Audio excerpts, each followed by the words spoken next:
Hello guys, good morning everybody. Welcome to our YouTube channel. If I am audible, just let me know.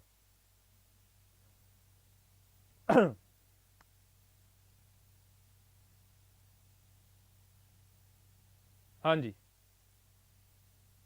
If I'm audible, just let me know. Audible. Okay, thank you so much. Right. So we're gonna start the analysis for today. Right. Today I'm gonna directly go to the editorial page because that is where our major important things lie in today's newspaper. So the first editorial, it is related to alarming countdown. Right. So here they are talking about something, as you can see from the main heading, all nations must strive for net zero carbon emissions, right? So they're here talking about something related to climate change. So let's try to discuss this particular thing in detail. Now, one of the things that we have to understand in this particular context is most of the countries, when we talk about climate change, right? So today's most of the articles have been focused on climate change, right? There are 3 important articles that we have in today's newspaper, and 4 articles, but 5 articles, sorry, and 3 of them are concentrated on the aspect of climate change. So what I'm going to do is I'm going to mix these 3 articles and bring a very comprehensive and a holistic picture in front of you guys, right? So this is very important for your environment part and for your climate change topic as well. So do have a basic, अगर हम बात कर रहे हैं इसको ध्यान से सुनना क्योंकि बहुत ज्यादा इंपॉर्टेंट है if I'm talking about having a proper analysis and proper understanding. Now, one of the things that we have to understand is when we talk about climate change, ठीक है, बाद में आप इसका जो मैं फ्लो चार्ट बनाऊंगा आप इसकी फोटो भी खींच सकते हो, लेट से स्क्रीनशॉट ले सकते हो. Countries had certain parameters in order to address the issue of climate change. Now everything is done under the aegis of United Nations Framework Convention on Climate Change. I think this is the point that I think everyone has an idea कि सबसे ज्यादा जो nodal agency है that is UNFCCC, and under its aegis, that is COPs, right, that is the highest decision making body of UNFCCC. There have been 2 COPs which have been very important, under which various, we can say, historic agreements have passed. What are those historic agreements? One of that was Kyoto Protocol, and what had been Paris Agreement.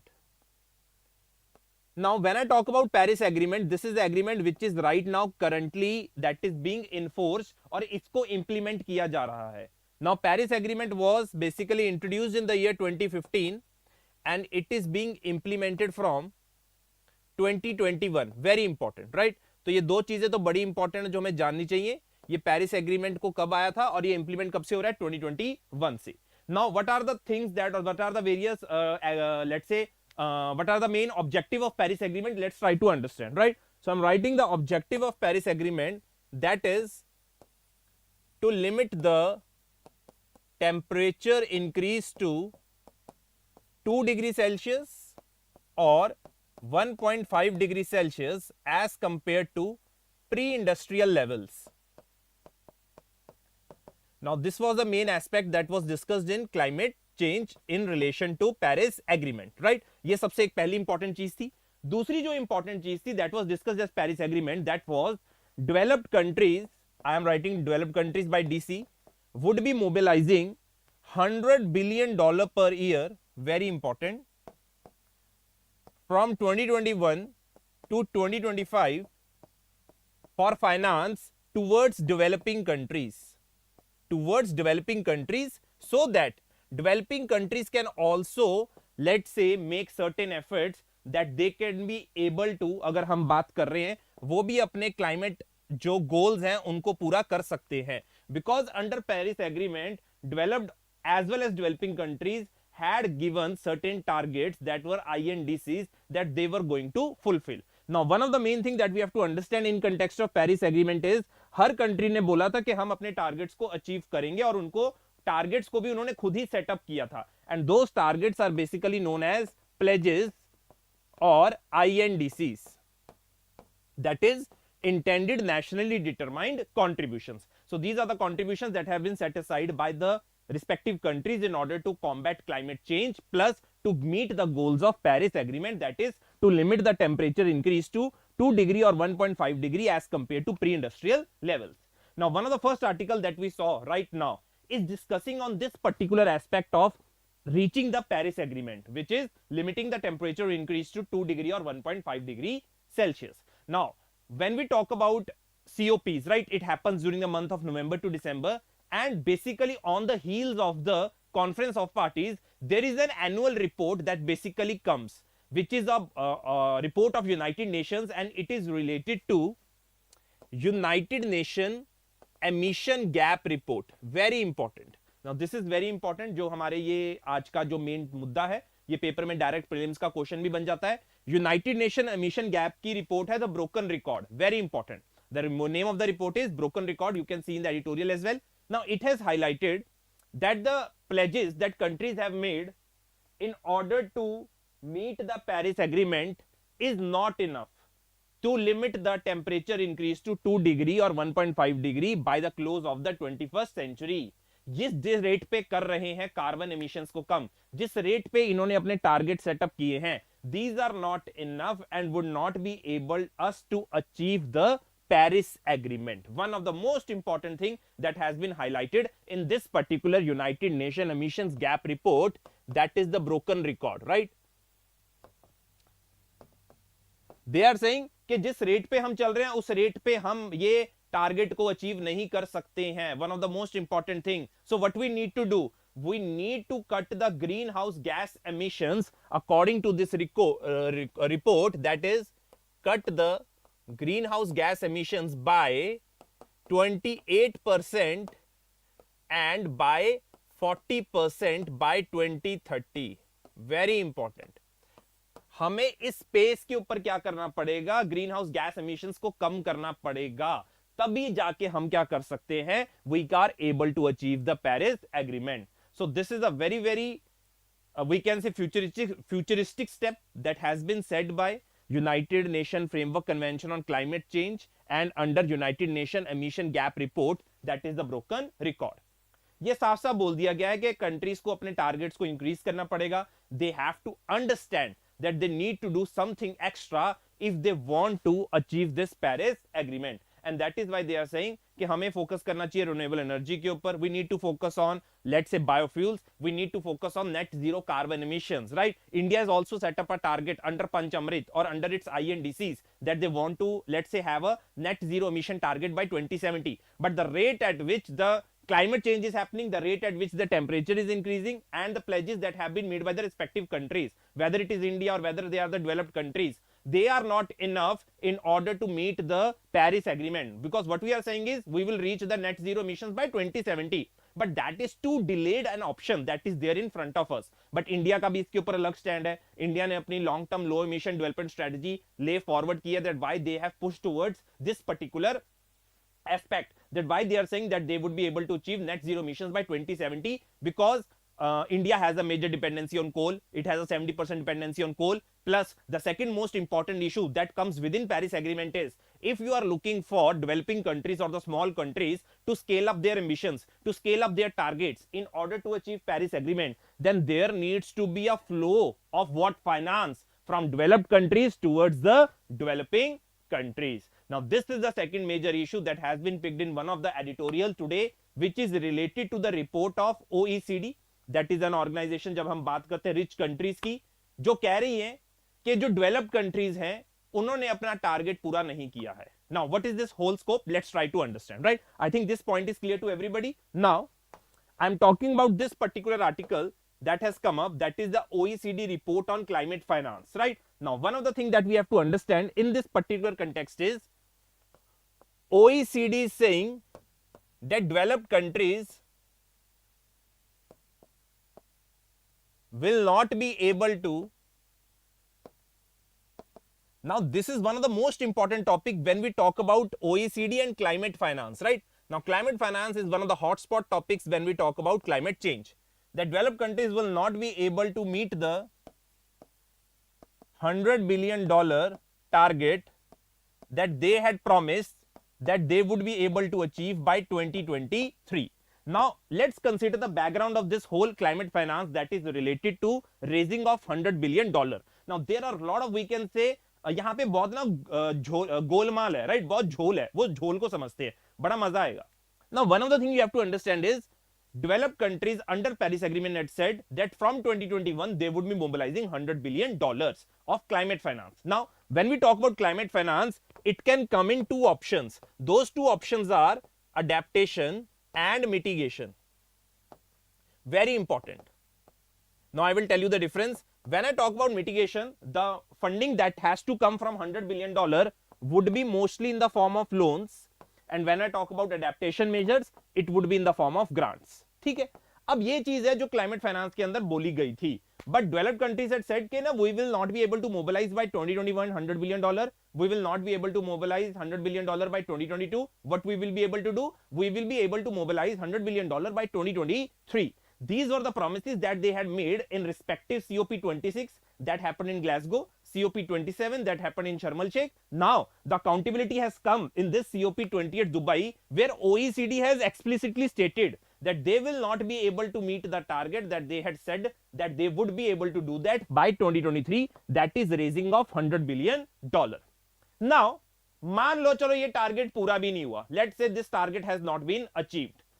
One of the things that we have to understand in climate finance is, when we talk about climate finance, developed countries are giving the money to the developing countries, right? Because historically we say developed countries have been the polluters, they have been the main responsible agents for climate change. Developing countries are just new, they haven't been that much contributing to climate change because they are newly industrialized, or it hasn't been even industrialized as well. So as a result, developing countries, if they have to reduce carbon emissions, the aid has to come from the developed countries. In addition to, when we talk about climate finance, there is also overseas development assistance that is provided by developed countries to the developing countries, right? बहुत सारे initiatives होते हैं जहां पे developed countries developing countries को अपनी मदद provide करते हैं in the form of overseas development assistance. Now this is the aspect that you can remember and put it in your notes as well. Now what has happened is, we have seen in various cases, most of the countries like Europe as well, I'm talking about the major countries of Europe that have become a part of these rich countries, these developed countries, they double count this particular aspect. They are not saying, वो क्या कर रहे हैं, वो कह रहे हैं कि जो क्लाइमेट फाइनेंस के लिए जो पैसा है वो सेम ही बात है जो ओवरसीज डेवलपमेंट असिस्टेंस के अंदर है. मान लीजिए they have given under overseas development assistance, which is not a part of climate change, let's say $10 billion to any country. Now this will be counted as ODA as well, and this will be counted as under climate finance as well. So they are talking here about double counting, right? So what they are trying to do is, वो additionality element लेके आ रहे हैं. Very important. This additionality element we have to understood is, जब climate finance की बात होती है, then one of the thing that is absolutely imperative to understand is, when they are talking about developed countries have to mobilize finance, $100 billion, that was additional sources of finance, not the existing ones that are already there under overseas development assistance. ये overseas development assistance को आप climate finance के अंदर include नहीं कर सकते हो. So this is the one big hole that I was talking about. That is the loophole that has been there in climate finance. Why developed countries have, let's say, passed under the radar, or they have been able to, let's say, bully the developing countries or the small island countries by saying that ODA is similar to climate finance, when it is already mentioned in the various texts of Paris Agreement. Then when they talk about climate finance, the developed countries has to raise additional sources of measures that they have to provide in the form of $100 billion. Second thing you have to understand is, जो climate finance का पैसा है ज्यादातर किसकी form में दिया जा रहा है, लोन्स की फॉर्म में दिया जा रहा है. तो एक्चुअली में it is a developing countries who have to repay the loans. तो ये क्लाइमेट फाइनेंस कैसे हो गया? क्लाइमेट फाइनेंस में अगर हम बात करें, हम बोलेंगे यार पैसा दिया जा रहा है ग्रांट्स पे या लो कंसेशनल रेट पे, बट ये तो क्या किया जा रहा है, लोन प्रोवाइड किया जा रहा है बिल्कुल ही लेट्स से एक पर्टिकुलर इंटरेस्ट रेट के अंदर. That is ultimately beneficial to whom? It is beneficial to developed countries. So this is the second jhole I was talking about. First is the jhole that they are counting, double counting. Second is most of the money that is moved in climate finance, it is in the form of these loans, which is beneficial to whom? It is beneficial to the developed countries. The third thing, we have to understand it. What they have been doing is, that is the developed countries, they are building coastal hotels in certain, let's say, island countries, and they are naming them under climate finance. Hostel अपने hotels बना रहे हैं 5-star coastal tourism के लिए, and they are labeling them under what? Climate finance. Is it under climate finance? I don't think so, right? So these are the big loopholes that have happened in the aspect of climate finance, and we have seen developed countries have not been able to raise the additional sources of measures, that is the $100 billion. Now, one of the things you have to understand is this money was promised under Paris Agreement till 2025. After 2025, the demand is not limited in billions, but it is now in trillion of dollars. That is the demand of developing countries. The developed countries have to mobilize money in now $1 trillion, which is another headache. We don't know whether it is going to be solved or not. So here comes the second aspect. क्या सिर्फ public sources से ही पैसा raise करना चाहिए, या सरकार को, public sources को, या गवर्नमेंट को, डेवलप्ड कंट्रीज को, they would have to include private sources and private funding in this particular climate finance if they are serious in order to achieve the goals of Paris Agreement. So what is the thing that is need of the hour? We can say need is to integrate private funding. Very important. जब तक private funding हम integrate नहीं करेंगे तब तक हमें solution नहीं मिलेगा. This is the aspect that they have talked over here, and this is the aspect that they have been serious over here. But what has happened in the previous decades, the private funding over the years has decreased and the government funding has increased under climate change, right? But it hasn't reached the target, but it has, although we can say, increased as in context of private funding. I hope these two articles are clear to everybody. One was related to के Paris Agreement का पहला goal that we will not be able to achieve 2 degree or 1.5 degree. Second thing, the big hawks that we have in this particular climate finance. I think everybody is aware of this particular situation. हाँ जी. Give me a confirmation if you are aware of this particular topic or you have an understanding now. Okay, कोई doubt हो you can ask me. Now the third article that I wanted to discuss with you is related to, very simple, recognizing the impact of climate change on health. Very important. Now this is the third topic that is now linked with climate change. So let's try to discuss this as well. Now what they are trying to say over here is climate change and its impacts. Now when I talk about impacts, it has very, we can say, a wide range of dimensions where there could have been a serious impacts of climate change. Now when I talk about climate change, one of the disturbing impact it could have, it is on the health sector. Now when we talk about health sector, it could have an impact in both communicable diseases and non-communicable diseases.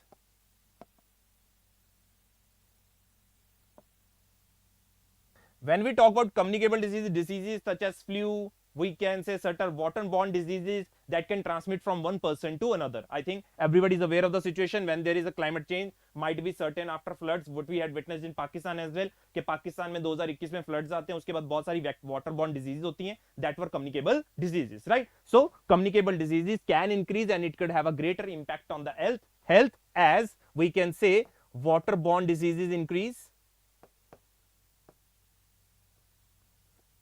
Second, the interaction of vectors that basically carry the disease, their interactions with human increase. होता क्या है? Climate change की वजह से, let's say there have been a loss of habitat for the mosquitoes. Now as a result there would be displacement of those mosquitoes from their native habitat, and as a result they would be now coming in interaction with humans. So as a result their interaction would increase and it can lead to serious epidemics or pandemics as well. So what I can say over here is loss of habitat for vectors.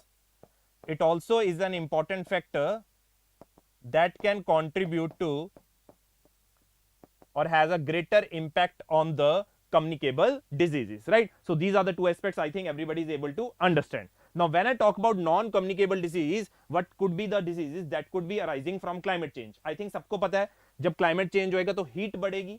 Heat का सबसे बड़ा important aspect बढ़ेगा हमारी labor के ऊपर, because we have a lot of labor that works in very harsh conditions, and if the conditions becomes more harsh, then they would be very much stressed, or we can say it will lead to heat stress, right? And India, we know there are a lot of, we can say, patients we have been, let's say from tension or what we can say stress, it can lead to diabetes as well, which is a part of, we can say, non-communicable diseases, right? So climate change, it doesn't have only impact on economics or let's say on the societal part, but it has a greater impact in the health sector as well. That is witnessed from its impact on health and its on communicable diseases and non-communicable diseases, right? So these are the three articles that were there in today's newspaper, directly focused on climate change. I think सबको पता होना चाहिए क्यों इतना focus किया जा रहा है, because come COP28, these are the topics that's going to be there for at least a month, right? Now the major focus of the editorials would be towards climate change. इतना मुझे पता है कि धीरे धीरे करके आपका ये टॉपिक बहुत अच्छे से प्रिपेयर हो जाएगा। Okay, now parochial law, states need to implement labor rights uniformly and not rely on protectionism.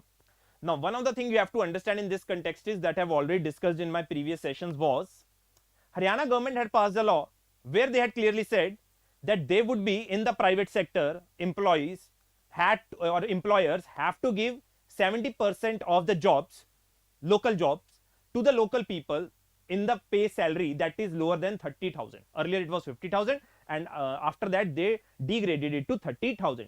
मतलब क्या है, हरियाणा की सरकार ने प्राइवेट कंपनीज को बोला कि आप जब लोगों को एम्प्लॉय कर रहे हो तो 75% जब आपने एम्प्लॉयमेंट प्रोवाइड करनी है तो आपको यहाँ के लोकल नागरिकों को ज्यादा फेवर करना है. So what it is trying to let's say what is trying to indicate that it is violative of article 14, right to equality and equality before law. That is absolutely understood.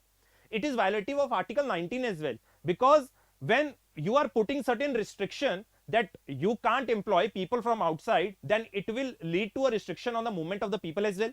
We have seen people coming from Bihar, UP in search of jobs to Punjab and Haryana. But if you will put certain measures, then it would be violative of what? It would be violative of the things that have been given in the constitution, like article 19, जहां पे आपकी freedom of movement को खतरा होगा, movement of residence को खतरा होगा, आपके article 14 को खतरा होगा. But सुप्रीम अगर हाई कोर्ट की बात करते तो उन्होंने क्वेश कर दिया, उन्होंने बोला कि this is against the constitutional and fundamental rights. But one of the thing we have to understand in this particular context which is very important is that why there has been a such need that arises. क्यों ये need arise होती है पहले instance पे? ये arise इसलिए होती है, मान लीजिए एक particular, let's say you are a employer, you need to employ people, and if you are able to find cheap free labor that can come and fulfill your jobs and do your work, then why you need to pay higher wages, right? So as a result, in this particular context, what we have to understand is that it is the nature of the jobs plus the demand, we can say, or the supply that is coming for these jobs from the migrant workers is pushing the employers that they are basically क्या कर रहे हैं, ज्यादा उन लोगों को नौकरी दे रहे हैं, that is for the migrant workers. क्योंकि माइग्रेंट वर्कर्स को इतनी ज्यादा नौकरी मिल रही है जिसकी वजह से लोकल यूथ को नौकरी नहीं मिल पा रही थी, जिसकी वजह से government had insisted that they want to bring in this particular law so that यहां पे वो प्रोटेक्शन प्रोवाइड कर सके, right? So these are the things that are called as protectionism measures. These are the things that are being used world wide as well. अगर हम देखते हैं developed countries में भी यूज किया जाता है, यूएसए जैसी कंट्री ने भी इसे यूज किया था. हाँ जी, ओके.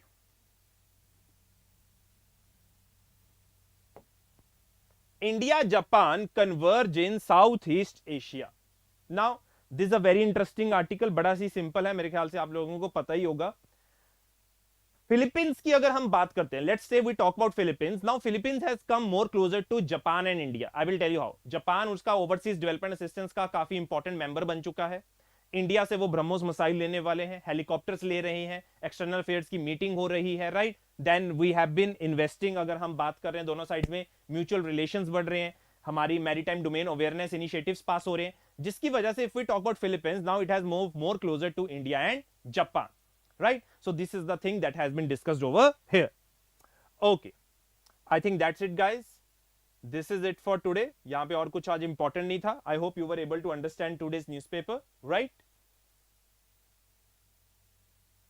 ठीक है, बहुत इंपॉर्टेंट न्यूज़पेपर था, सिंपल न्यूज़पेपर था, पर जो आज के न्यूज़पेपर का ज्यादा फोकस था that was on the aspect of climate change, right? So thank you so much guys. We will see each other tomorrow, same time 9 AM. Till then, take care, bye bye.